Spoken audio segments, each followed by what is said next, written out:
এক ওভারে ৬ বলে ৬ ছক্কা খাওয়া কি কোনো বোলারের কেরিয়ার শেষ করে দিতে পারে?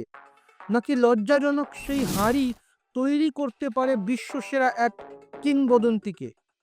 ২০০৭ সালের সেই রাত স্টুয়ার্ট ব্রড বোধহয় কোনোদিন ভুলবেন না। যুবরাজ সিংয়ের ব্যাটে ৬ ছক্কা খেয়ে দিশেহারা হয়ে পড়েছিলেন ২০ বছরের সেই তরুণ।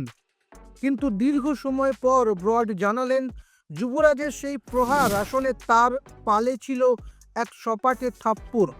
ব্রডের মতে ওই ঘটনা তাকে সফল হতে যতটা সাহায্য করেছে, অন্য কিছু তা পারত না। ম্যাথু হেডেনের পডকাস্টে তিনি অকপট স্বীকার করেছেন যে সেই সময় তিনি জানতেনই না প্রস্তুতির গুরুত্ব আসলে কি। সেদিন বিশ্বকাপের ম্যাচ হওয়া সত্ত্বেও হাতে ছিল মাত্র ২০ মিনিট সময়।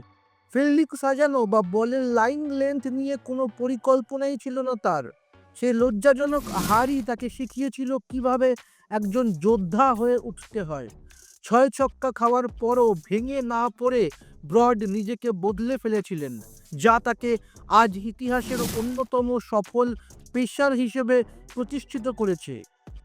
আপনার প্রিয় বোলার যদি এক ওভারে ৬ বলে ৬ ছক্কা খায়, তবে আপনি কি তাকে দ্বিতীয় সুযোগ দিতেন? কমেন্টে আপনার মতামত লিখুন। খেলার দুনিয়ার সমস্ত খবর পেতে সাবস্ক্রাইব করুন গেম চক্র। ক্লাস 7 থেকে 12 পর্যন্ত ছাত্রছাত্রীদের জন্য Edubhavan online education app Google play store থেকে ফ্রিতে ডাউনলোড করো, লিংক ডেসক্রিপশনে।